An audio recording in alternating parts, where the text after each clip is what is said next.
Origen. El origen de la palabra ius naturalismo parte de dos raíces latinas, siendo estas ius, de derecho, y natura, naturaleza. De la raíz griega el sufijo ismo, que le da una connotación a los componentes latinos de movimiento, corriente, tendencia o doctrina. Encontramos los orígenes del ius naturalismo en las concepciones de los pueblos primitivos, la antigua Grecia, los romanos y hasta en los tiempos modernos. Grecia. Arquitas, discípulo de Pitágoras, y el sofista Hipias establecen la distinción entre un derecho escrito y un derecho no escrito, comprensivo este último de las leyes de los dioses. Heráclito, por su parte, sostiene que el derecho divino es distinto de las leyes positivas de los estados. Sócrates admite esta división y sostiene que es un deber obedecer tanto leyes divinas como las leyes de los estados. Platón sostiene una idea eterna y superior de justicia que es la base de la armonía orgánica dentro de la república, en virtud de la cual, y para lograrlo, cada clase social debe desempeñar la función que le es propia, siendo estas la prudencia, la fortaleza o la templanza. Aristóteles habla de la justicia natural y de una justicia convencional. La natural, constituida por principios universales que tienen su base en la propia naturaleza y brota de ella. La convencional, formada por un conjunto de leyes positivas que regulan las relaciones humanas en cada pueblo, que resultan del pronunciamiento del legislador. La ética estoica establece como principio el vivir según la naturaleza, ya que existe un principio rector racional que gobierna el universo. Esa razón universal que gobierna al mundo es Dios, la base, por lo tanto, de justicia y del derecho natural, que son las leyes del orden moral. Los romanos. Los romanos también desarrollaron el derecho natural bajo la influencia de Aristóteles y de la escuela estoica, estableciendo la división tripartita del derecho, siendo estos natural, civil y de gentes. Quintiliano divide el derecho en ius natura, comprensivo de las leyes que por naturaleza son comunes a todos los hombres, e iustum constitutione, que contiene las leyes particulares o concernientes a cada pueblo, con exclusión de las demás. Marco Tulio Cicerón admite la separación tripartita del derecho y que la justicia es una emanación del derecho natural, que la naturaleza y el principio rector racional que gobierna el universo son una misma cosa. Ulpiano también admite el derecho natural como un derecho común no solo a los hombres, sino también a los animales, pues estos obran conforme a su naturaleza. El iusnaturalismo en la Edad Media. El cristianismo adapta la teoría del derecho natural a los dogmas de la Iglesia, la convierte en un derecho divino que se manifiesta mediante la revelación y se contrapone al derecho positivo. Los teólogos cristianos distinguen un derecho natural absoluto, un derecho ideal que imperaba en el paraíso terrenal antes del pecado original, la expulsión de Adán y Eva del paraíso, de otro relativo aparejado a la aparición del Estado. San Agustín, en su obra De Civitate Dei, aborda el estudio del Estado. Mientras los griegos consideraban el Estado como depositorio de la justicia y fin supremo del hombre, San Agustín, dentro de la concepción cristiana, coloca a la Iglesia y a la comunión de hombres en Dios como el fin supremo donde se realiza la justicia y se alcanza la sabiduría y la virtud.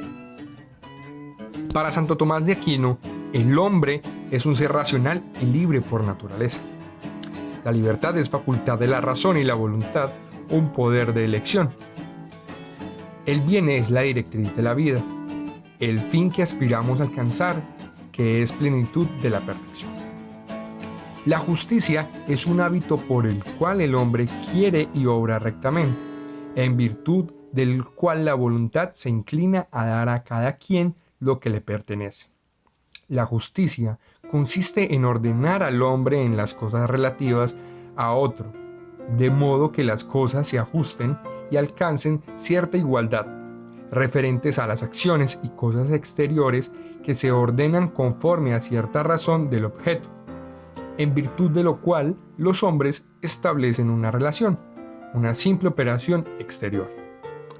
El derecho, además de racional, es práctico, dirigido a una realidad social que representa la adaptación al bien común y que tiene por fin igualar el obrar humano.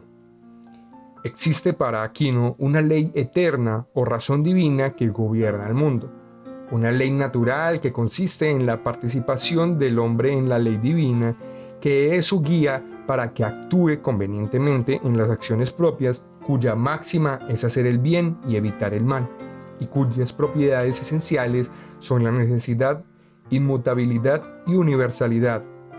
Y en fin, una ley humana que es obra de los hombres, el derecho positivo. La ley positiva no puede contrariar a la ley natural y esta es conforme a la ley divina. El robo y el asesinato son castigados por la ley positiva, en cuanto son derivaciones del principio de la ley natural que se prescribe que no debe hacerse el mal a nadie. Para Santo Tomás, el Estado es una totalidad orgánica y espiritual integrada por hombres cuyo fin es alcanzar el bien común como conjunción de bienes individuales y la perfección de la comunidad según las exigencias de la justicia legal y distributiva. Teoría del derecho natural en la escuela clásica. Se instaura dentro de un ambiente protestante y que propugna por una mayor libertad y buscaba que la razón humana se apoyase en sus propios poderes sin apoyo e independiente a la divinidad. Con Guillermo de Ockham, Dios queda fuera de la filosofía, ya que su estudio y de las cosas divinas era materia de la incumbencia de la teología.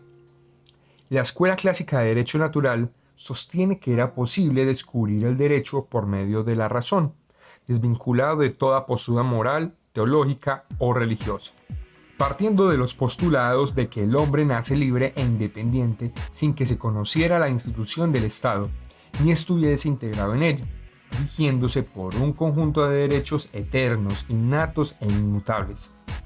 Inherentes a su propia naturaleza, vivía en un estado de pureza, de tranquilidad, de seguridad, de paz y de sosiego. Cuando el hombre pasa de la vida libre e independiente a la vida en común, surgen los problemas y se precisa la utilización de normas regulares que hagan posible la convivencia. Para garantizar esto, se constituye el Estado en virtud de un contrato celebrado entre los miembros de dicha comunidad. La escuela clásica del iusnaturalismo comprende 3 periodos. El primero, el de la emancipación de la teología, determinado por el Renacimiento y la Reforma. Su aplicación correcta depende de la prudencia y automoderación del gobernante. Sus representantes son Grocio, Hobbes, Spinoza, Pufendorf. Segundo, el que se caracteriza por la separación de los poderes como garantía de los derechos naturales e individuales contra las agresiones indebidas de los gobernantes. Son sus principales representantes Locke y Montesquieu. Y tercero, el que define la tesis de la soberanía popular y la democracia, que considera el derecho natural como esencialmente racional dependiente de la voluntad popular.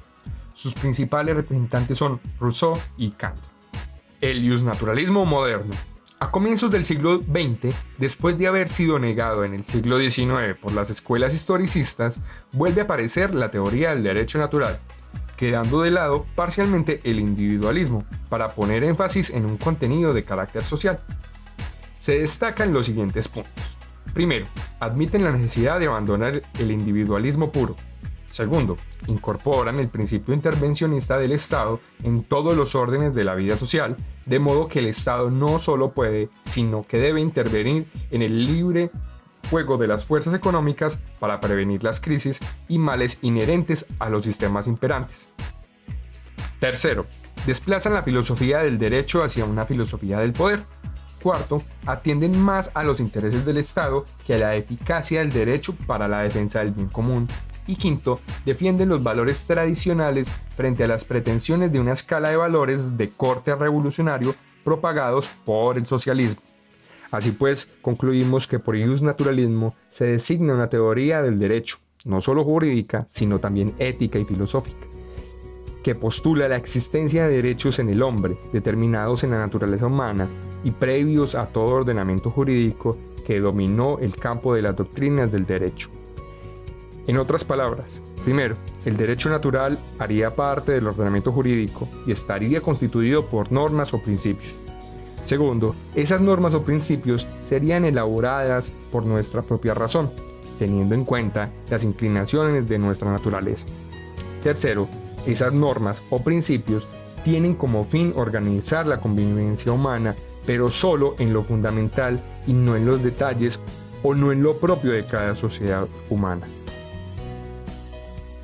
Características de iusnaturalismo. A través de los años, la concepción iusnaturalista acaba por encontrar un problema relativo a su criterio último de validez. En un contexto religioso, el derecho natural encontraba su criterio de validez en una fuente superior por naturaleza. Con el cambio de pensamiento jurídico, el proceso de revelación del derecho natural pierde su fuente metafísica de lo divino para ser sustituida por la razón, diciendo que el derecho natural debe ser descubierto a través de un proceso racional, por lo que se atribuye a este derecho una temporalidad, no sujeta a una perspectiva histórica o a cualquier concepto de voluntad. Son derechos necesarios e inherentes a los hombres, por lo que no se alteran en el tiempo o en el espacio. No hay voluntad en los derechos naturales, solo discernimiento y razón. De esto podemos observar las características puntuales del iusnaturalismo. Primera, no es creado por el hombre, es anterior a él. Es propio a la naturaleza humana. Tercero, es universal. Por universalidad se entiende la posibilidad de ser aplicado a todos los hombres, ya que estos derechos estarían relacionados con la propia naturaleza humana, no sometidos a contextos históricos o políticos. Cuarto, inalienables, ya que se protege la soberanía de los derechos frente a cualquier acuerdo o voluntad, actuando de forma coherente con sus proposiciones de derechos, no sometidos a la voluntad, sino tan solo a la razón. Quinto, inmutables. Su contenido sería lo mismo a lo largo de la historia, no importando el momento en que sea aplicado. Los derechos de ayer son los mismos derechos del mañana. Sexto, está orientado a la convivencia pacífica y segura en la que impiere la justicia. La eliminación de la voluntad en relación al derecho natural constituyó un primer paso hacia una evolución en la ciencia jurídica y en el concepto de derecho en la medida que buscaba hasta cierto punto una neutralidad respecto a la presencia e importancia de la voluntad política para el derecho.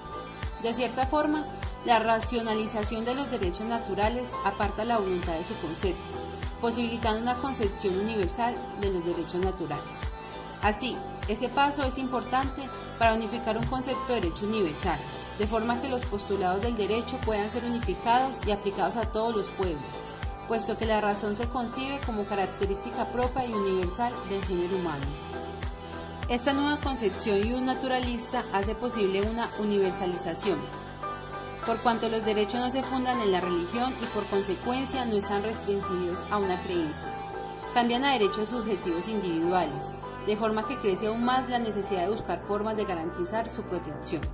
Esta protección se hace posible a través de las instituciones, mediante el contrato social, donde se entiende que el fin de toda asociación política no puede ser otra que la conservación de los derechos naturales e imprescriptibles. Estos derechos necesarios para la existencia digna del hombre se fundan en su propia autonomía ética, actuando como un presupuesto mínimo a la propia vida, es decir, son anteriores a la sociedad y por lo tanto al Estado. Moral. La moral es una palabra de origen latino que proviene del término moris, que significa costumbre. La moral se trata de un conjunto de creencias, costumbres, valores y normas que rigen a una sociedad y que funciona como una guía para obrar. La moral permite distinguir qué acciones son correctas y cuáles son incorrectas. Otra perspectiva la define como el conocimiento de lo que el ser humano debe hacer o evitar para conservar la estabilidad social. La teoría de la moral es uno de los pilares del iusnaturalismo, pues esta plantea que existe una serie de principios morales universales e inmutables. Para los iusnaturalistas, la moral no es subjetiva. Estos conjuntos de principios morales no solo existen, sino que son accesibles al hombre. Justicia. La justicia proviene del latín iustitia, que a su vez viene de ius, derecho, y significa en su acepción propia lo justo. Es un valor determinado como bien común por la sociedad. Nació de la necesidad de mantener la armonía entre sus integrantes. Es el conjunto de pautas y criterios que establecen un marco adecuado para las relaciones entre personas e instituciones, autorizando, prohibiendo y permitiendo acciones específicas en la interacción de los mismos. La justicia se divide por un lado en un sentido subjetivo o justicia como virtud, y por otro lado como justicia objetiva o justicia como derecho, y siendo esta última la aplicación correcta de una norma como cosa opuesta a la arbitrariedad. En este sentido, se identifica con el ordenamiento jurídico que obliga a que los iguales sean tratados de la misma manera. Escuelas del iusnaturalismo. En el iusnaturalismo encontramos dos escuelas, la teológica y la racionalista. Empezaremos explicando la teológica.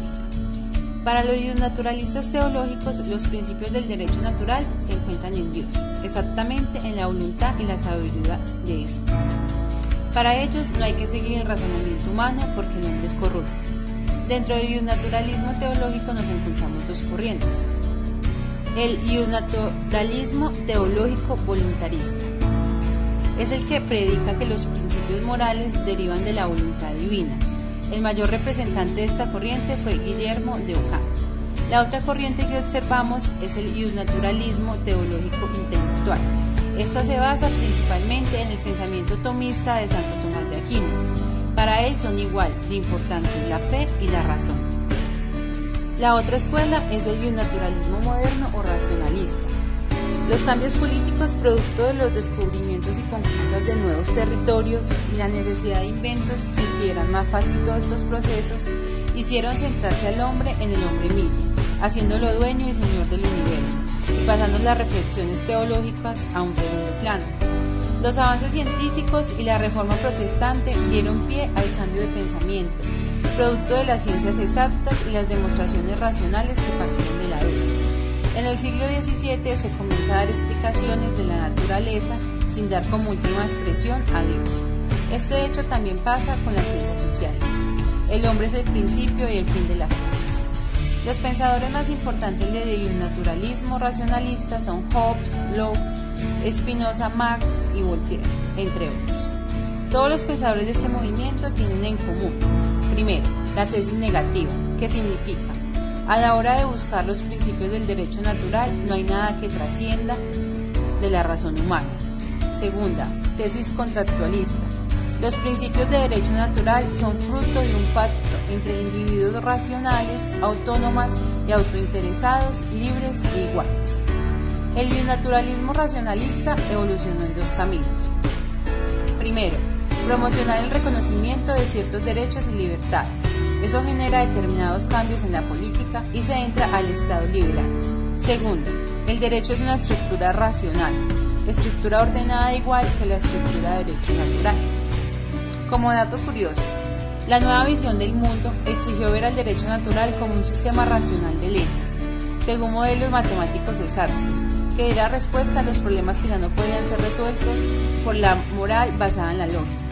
Dadas las múltiples orientaciones religiosas, no solo producto de las separaciones internas de la Iglesia Católica, sino de la aparición de nuevas culturas en los lugares descubiertos. De esta manera, el derecho natural dejó de ser lo justo natural, para pasar a ser un conjunto de normas o leyes de comportamiento ideales, productos de la razón, cuyo fin era alcanzar una armonía universal. De tal manera, no solamente se identificó derecho y ley, sino que se enfrentó lo natural y lo positivo.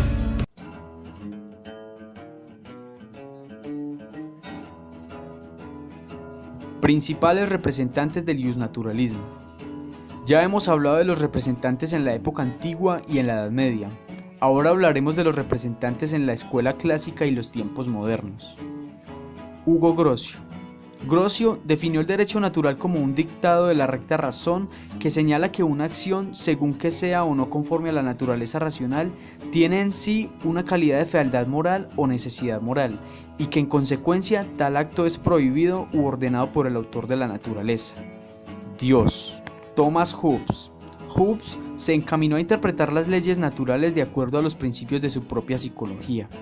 Para Hobbes, las leyes de la naturaleza significaban en realidad un conjunto de normas con arreglo a las cuales un ser idealmente razonable buscaría su propia ventaja en el caso de tener conciencia plena de todas las circunstancias en que actuaba y de no estar afectado por el impulso momentáneo ni por ninguna clase de prejuicios. En términos generales, los hombres actúan en realidad de esta manera. Las leyes naturales exponen condiciones hipotéticas con arreglo a las cuales permiten los rasgos fundamentales de los seres humanos que se funde un gobierno estable. Samuel Pufendorf. Pufendorf se plantea si existe o no una ley general, es decir, una ley natural. Toda ley es restricción de libertad, definiendo a este como la facultad interna de hacer o no hacer lo que juzgue conveniente. Solo Dios posee libertad absoluta siendo su principal atributo, mientras que los hombres no pueden disfrutar de una libertad excesiva por razones de la propia naturaleza humana. La voluntad divina es fuente de la ley natural y el hombre solo puede conocer dicha ley a través de su razón y analizando su propia naturaleza. John Locke. Locke rechaza la doctrina del absolutismo y del derecho divino de los reyes, pues para él todos los hombres son libres e iguales por naturaleza. Además, piensa que los individuos poseen algunos derechos, entre ellos el de la propiedad. Según Locke, todo hombre posee el derecho natural a la propiedad, cuyo fundamento es el trabajo. Jean-Jacques Rousseau. El argumento que presentó Rousseau es el que el hombre natural era un animal que observaba una conducta puramente instintiva. Todo pensamiento, cualquiera que sea, es depravado. El hombre natural carecía enteramente del lenguaje, y sin lenguaje es imposible toda idea general. En consecuencia, el hombre natural no era moral ni vicioso, no era desgraciado, pero tampoco feliz. Charles Louis de Secondat, señor de la Brede y barón de Montesquieu. Montesquieu dice que las leyes naturales son las primeras que encontramos, es decir, antes que las positivas. Inicialmente Montesquieu afirma que la primera ley natural es la paz, sencillamente para conservarse, para sentirse seguro. La segunda ley natural es aquella que impulsa al hombre a satisfacer sus necesidades básicas, que en este caso sería la búsqueda de alimentos. Esta situación hace al hombre un ser débil. La tercera ley natural es aquella que hace referencia a la atracción recíproca de los sexos. Los une el temor a vivir solos y es aquí donde Montesquieu nos enseña el origen de la familia. La cuarta y última ley natural es aquel deseo de vivir juntos o en sociedad.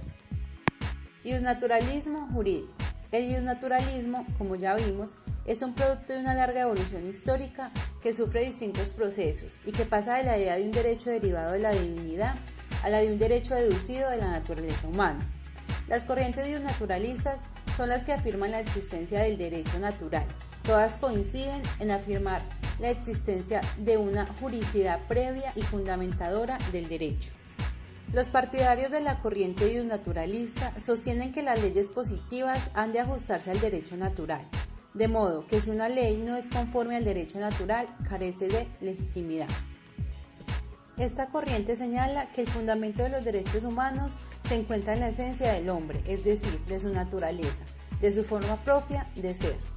El derecho positivo le toca reconocer y garantizar aquellos derechos que nacen naturalmente de la forma de ser del hombre y a plasmarlos en la ley. El derecho natural es el límite de la labor legislativa que se podría ajustar al contexto histórico, pero nunca podría ir en contra de los derechos humanos fundamentales. En el ámbito jurídico actual podemos ver constituciones, tratados, convenios, los cuales protegen y garantizan los derechos fundamentales. Tales derechos dejan a la vista una gran influencia del derecho iusnaturalista, ya que son universales, inalienables e inmutables, las tres características más importantes. Ejemplos. En la Constitución colombiana podemos encontrar como derechos fundamentales los siguientes. Artículo 11. El derecho a la vida es inviolable, no habrá pena de muerte. Artículo 12. Nadie será sometido a desaparición forzada, a torturas ni a tratos o penas crueles, inhumanos o degradantes. Artículo 13. Todas las personas nacen libres e iguales ante la ley, recibirán la misma protección y trato a las autoridades y gozarán de los mismos derechos, libertades y oportunidades, sin ninguna discriminación por razones de sexo, raza, origen, nacionalidad o familiar, lengua, religión, opinión política o filosofía, y como muchos otros plasmados en el artículo 85.